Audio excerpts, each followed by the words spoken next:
Long ago, the Tsuut'ina were always in one large group. They were a northern people, part of the great Dene Nation. Driven by the search for food, they began a long migration southward. The sacred Beaver Bundle always moved ahead by dog travois, guiding their path. Before the borders of modern provinces were drawn, before written histories captured the continent, they moved across a massive frozen lake. The ice was treacherous and thin. The chiefs urged the people to hurry across the great white expanse. As the group crossed, a young child strapped to its mother's back began to cry. Below them, locked in the ice, was an object, a strange horn protruding from the frozen depths. The child demanded it for a toy. The mother, urged by the chiefs to hurry, tried to quiet her baby, telling him repeatedly that they must cross, but the cries only grew louder. The mother relented. With the axe from her belt, she struck the ice to free the object. But this was no ordinary horn. It belonged to the Tsuut'ina, a legendary dragon of the deep. As her axe struck, the beast shifted, thrusting its head upward. The ice cracked. The frozen lake split violently open. Many were lost to the freezing waters. Those who remained on the northern shore turned back, returning to the boreal forests of the north. But those who had crossed the chasm were cut off forever. They had no choice but to continue south. They became the Tsuut'ina, a great number of people. This was the birth of the Dene Nation. By the early 1700s, the Tsuut'ina had arrived in a world vastly different from the dense boreal forests of their ancestors. The Great Plains were an ocean of grass, ruled by the millions of bison that thundered across the earth. But this land was not empty. It was heavily contested territory. In the 1810s, European explorers like David Thompson noted the Tsuut'ina living near the Beaver Hills, cohabiting uneasily with the Cree. But as the Hudson's Bay Company expanded, bringing firearms and horses to the region, the balance of power shifted. Warfare escalated. Outnumbered and facing constant attacks from the Cree and Assiniboine, the Tsuut'ina moved further south. To survive, they made a strategic and vital alliance with the undisputed military power of the Northwestern Plains, the Blackfoot Confederacy. The Tsuut'ina adapted brilliantly to their new environment. They became equestrian masters and formidable buffalo hunters. They adopted the teepees, the complex military societies, and the sacred sun dance of their Blackfoot allies. To an outsider, they were indistinguishable from any other Northern Plains tribe. But there was one invisible, unbreakable barrier they refused to surrender: their language. While the Blackfoot and Cree spoke languages of the Algonquian family, the Tsuut'ina continued to speak their complex tonal Athabascan tongue. It was a language completely incomprehensible to their neighbors, linking them instead to the Navajo and Apache of the distant American Southwest. This refusal to assimilate linguistically, despite total cultural integration, earned them a name from their Blackfoot allies, Sasi, a word translating to hardy, bold, and stubborn. They were a people who bent to the realities of the plains, but refused to break. By the mid-19th century, an apocalypse descended upon the Great Plains. The millions of buffalo that sustained the Tsuut'ina were systematically slaughtered by encroaching settlers, pushing the First Nations to the brink of starvation. Worse than hunger was the invisible enemy: disease. Successive waves of smallpox in 1836 and 1870 and scarlet fever in 1856 decimated the Tsuut'ina. Their population fell from over 1,400 to a mere few hundred. In September 1877, a weakened but unbroken coalition of First Nations gathered at Blackfoot Crossing.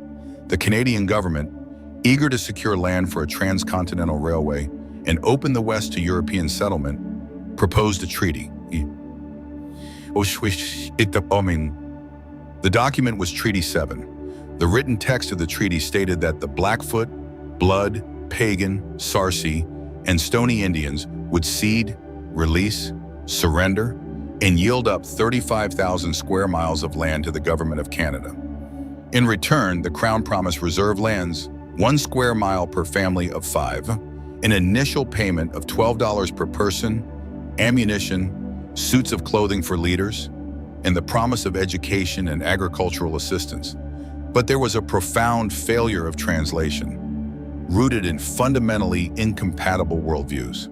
To the Crown, this was a real estate transaction, the extinguishment of Aboriginal title, To Chief Bullhead and his allies, the earth could not be owned or sold. Oral histories reveal that the First Nations understood Treaty 7 not as a surrender of land, but as Inait Sukakitsiman, a peace pact. It was an alliance allowing settlers to live among them, while recognizing the authority of the Northwest Mounted Police to govern the conduct of those settlers. With the buffalo vanishing and his people starving, Chief Bullhead reluctantly placed his mark on the treaty on September 22, 1877, on behalf of his 255 remaining followers. They believed they were securing a future of mutual survival. Instead, they were stepping into an era of profound colonial subjugation. If the Tsuut'ina were known for their stubborn hardiness, Chief Chila, Bullhead, was the absolute embodiment of that spirit. He succeeded his eldest brother, Little Chief, who was killed by the Cree in 1865. A veteran of 30 battles, Bullhead had taken scalps, captured horses, and survived the smallpox that cost him his right eye. As the treaty era commenced, Bullhead realized the government intended to group the Tsuut'ina together with the Blackfoot on a massive reserve at Blackfoot Crossing. Understanding that assimilation with the larger Blackfoot population would erase their unique identity, Bullhead rejected the government's proposal. In 1883, he led his people westward to the lands around Fish Creek, forcing an adhesion to the treaty that established the Sarcee Reserve, now known as Tsuut'ina 145, on the very doorstep of the growing town of Calgary. The proximity to Calgary brought intense pressure. The promised transition to agriculture failed in the arid foothills. Starvation and tuberculosis ravaged the reserve. In 1885, fearing Indigenous uprisings during the Northwest Rebellion, the Canadian government instituted an illegal pass system. Tsuut'ina people were effectively imprisoned on their own land, forbidden to leave, trade, or sell goods without a written pass from a federal Indian agent. But Bullhead refused to be broken. In 1883, while the people were starving on meager rations, a man named Crow Collar angrily smashed the government weigh scales in frustration. When Superintendent McKilry of the Northwest Mounted Police came to arrest him, he met a wall of resistance. Chief Bullhead raised his rifle, aiming directly at the officer. Surrounded by armed warriors, the police were forced to retreat. Crow Collar turned himself in peacefully the next day, but the message was clear. The Tsuut'ina would not be intimidated on their own land. The colonial assault, however, was not always waged with guns.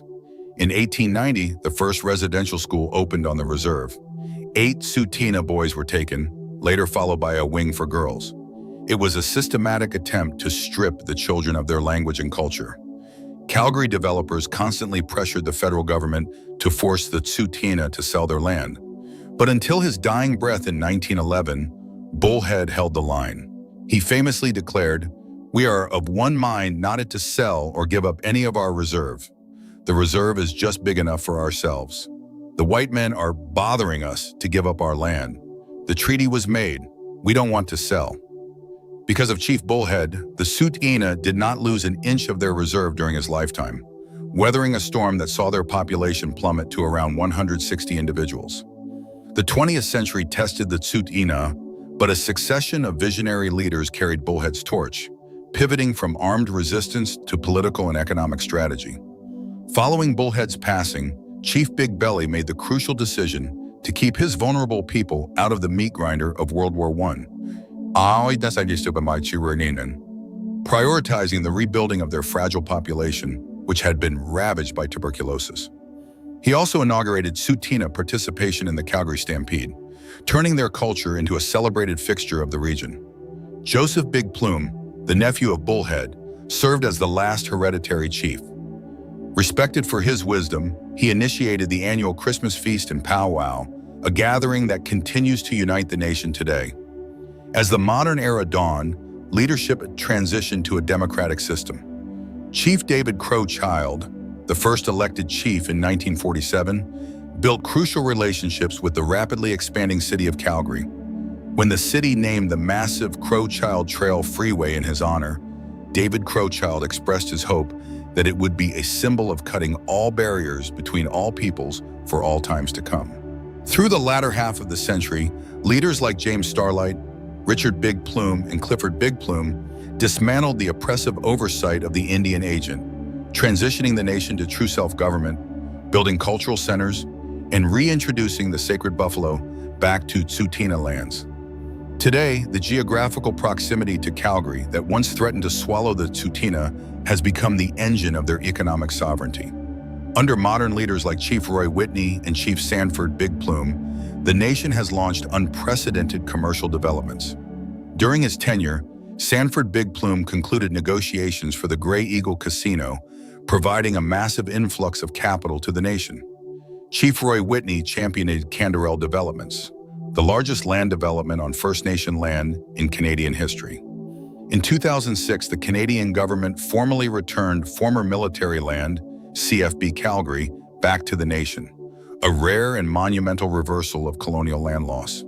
In 2013, following intense internal debate, the nation approved the transfer of land for the Tsuut'ina Trail Ring Road, a multi-billion-dollar infrastructure project integrating their economy directly with the global market.